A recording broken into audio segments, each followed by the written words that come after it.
Hello, I am going to review our high school emergency safety procedures on Monday, April 15th. We will be having a evacuate to reunification site drill.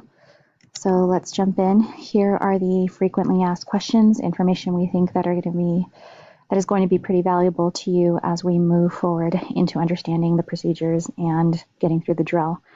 Why are we holding an evacuation drill that requires us to go to our reunification site?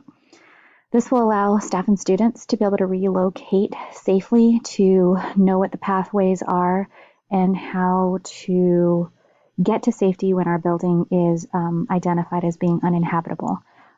This also gives us an opportunity to practice how to get there safely. Our students do really well with a lot of repetition. How can we support students to be safe and efficient during this drill? Discuss the plan with your students. We're asking that on this Friday, April 12th. During first period, everyone review the evacuation to reunification site procedures. Those are located in your emergency procedures handbook. So the link will be at the end of this recording for you to see. Answer students' questions and pass on any questions. If you do not have the answers, let admin, leadership, and the safety team members know what your thoughts are. That way we can be prepared for a follow-up discussion this Friday after school. Additionally, reassure your students that this is a drill. What are some reasons why we would need to evacuate? Again, events that render the building uninhabitable, such as a gas leak, earthquake, fire, active shooter scenario. The brief definition of evacuate is to provide safety when it is determined that it is safer outside the building rather than inside. Again, more examples.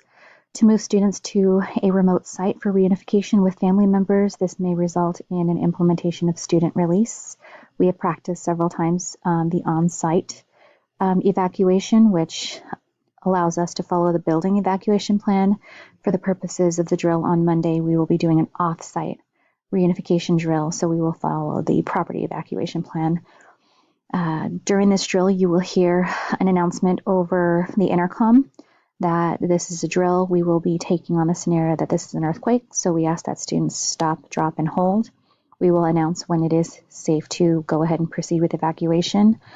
In the event that we have an actual fire, earthquake, gas leak, typically the fire, the gas leak, or CO2 leak will have an alarm. However, the earthquake or an active shooter might not. So then the event itself, the earthquake or gunshots potentially would be the alarm that we would hear to cause us to evacuate our location. But certainly communication is key, and hearing any communication possible. Student expectations are to bring their phone, leave their items behind. We don't want to scramble looking for items, but that also includes the phone if we can't find it, and then to follow all instructions of the adults leading the drill. Teachers are to lead the evacuation to the reunification site. That includes all staff. Take attendance when you are there, and then notify administration if there are any missing, extra, or injured students. The property evacuation plan leads us to an off-site location. In order to make sure we are communicating appropriately, we ask that all staff members with a walkie-talkie switch to communication channel 1. We will offer a reminder on the walkie-talkie and overhead as we are practicing this drill. Locate your emergency pack. Unfortunately, we don't have those at this time. However, we are getting them soon. Also, evacuate your students calmly, following the path that is provided and the class arrangements that are identified on the property evacuation map. The front office staff will be responsible for taking the binders with emergency contact information, and a designated staff member will be responsible for taking the first aid pack and student medications.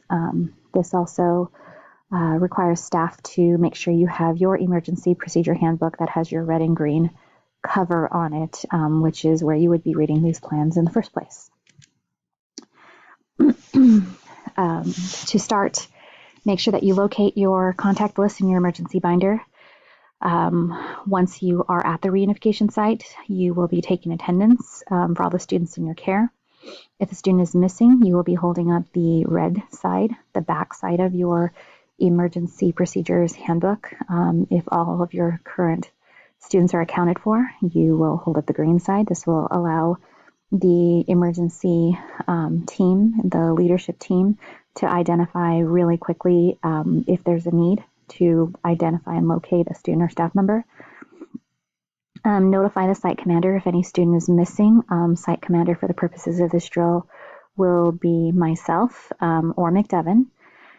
The site commander will direct the sweep team if necessary. Again, as this is a drill, we really are focusing on just the movement from our building to the reunification site.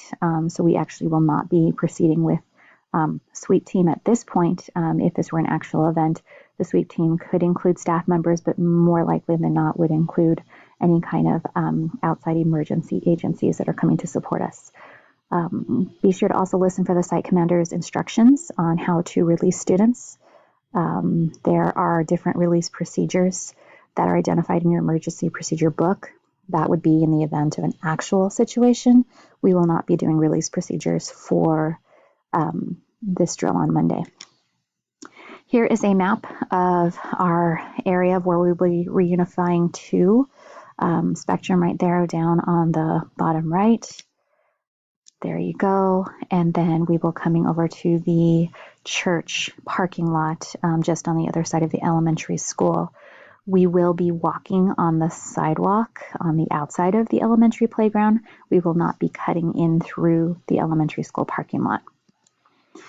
Here is a aerial view of the church parking lot, and we have made assignments which are linked up in the emergency procedures document on the drive. Again, link also available in this presentation, so you can go ahead and go back and print off that page and include it in your emergency procedure binder, handbook.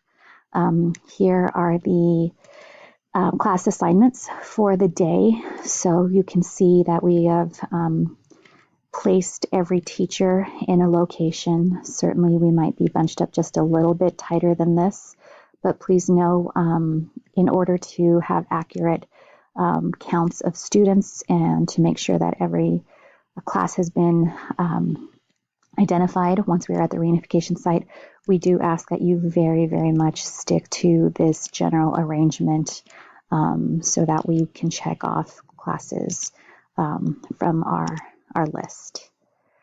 So there you have it. Everyone has a space to be in.